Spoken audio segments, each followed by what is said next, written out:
Chapter 39, in which the Trifaldi continues her marvellous and memorable story.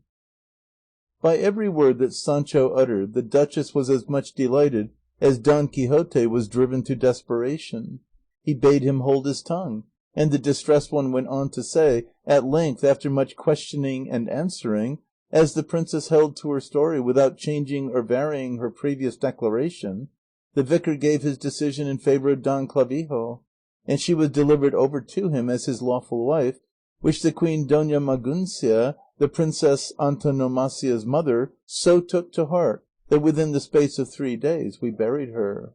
She died, no doubt, said Sancho. Of course, said Trifaldin. They don't bury living people in Kandy, only the dead.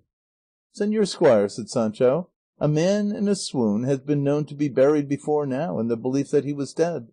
And it struck me that Queen Maguncia ought to have swooned rather than died, because with life a great many things come right, and the princess's folly was not so great that she need feel it so keenly. If the lady had married some page of hers, or some other servant of the house, as many another has done, so I have heard say, then the mischief would have been past curing. But to marry such an elegant, accomplished gentleman as has been just now described to us, indeed, though it was a folly, it was not such a great one as you think, for according to the rules of my master here, and he won't allow me to lie, as of men of letters bishops are made, so of gentlemen knights, especially if they be errant, kings and emperors may be made.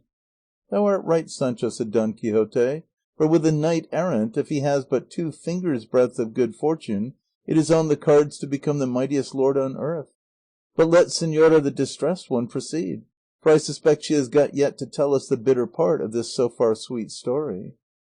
The bitter is indeed to come, said the countess, and such bitter that colocynth is sweet, and oleander toothsome in comparison. The queen then being dead, and not in a swoon, we buried her, and hardly had we covered her with earth, hardly had we said our last farewells, when quis talia fondo temperet a lacrimis, over the queen's grave there appeared mounted upon a wooden horse the giant Malambruno, Maguncia's first cousin, who besides being cruel is an enchanter, and he, to revenge the death of his cousin, punished the audacity of Don Clavijo, and in wrath at the contumacy of Antonomasia, left them both enchanted by his art on the grave itself, she being changed into an ape of brass, and he into a horrible crocodile of some unknown metal, while between the two there stands a pillar also of metal, with certain characters in the Syriac language inscribed upon it, which being translated into Kandian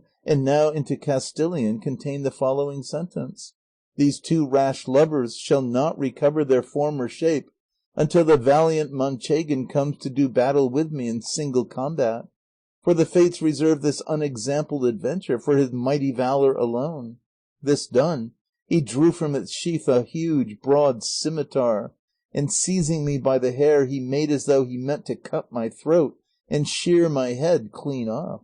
I was terror-stricken, my voice stuck in my throat, and I was in the deepest distress. Nevertheless I summoned up my strength as well as I could, and in a trembling and piteous voice I addressed such words to him as induced him to stay the infliction of a punishment so severe. He then caused all the duennas of the palace, those that are here present, to be brought before him,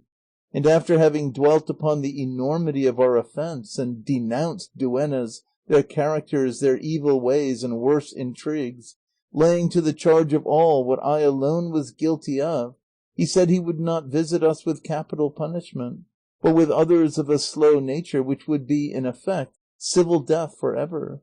And the very instant he ceased speaking, we all felt the pores of our faces opening, and pricking us as if with the points of needles. We at once put our hands up to our faces, and found ourselves in the state you now see.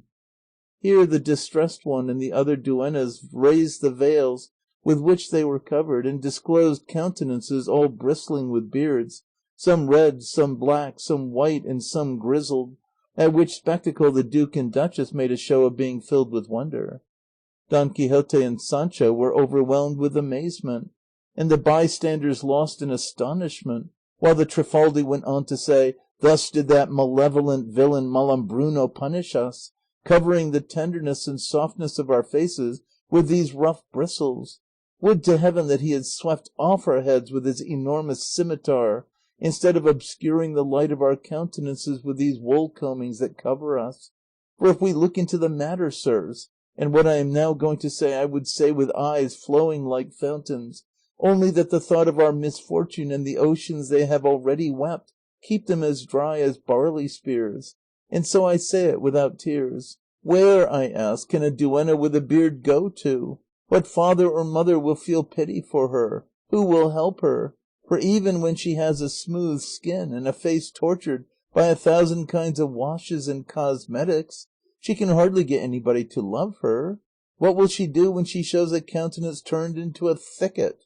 O duennas, companions mine, it was an unlucky moment when we were born, and an ill-starred hour when our fathers begot us. And as she said this, she showed signs of being about to faint.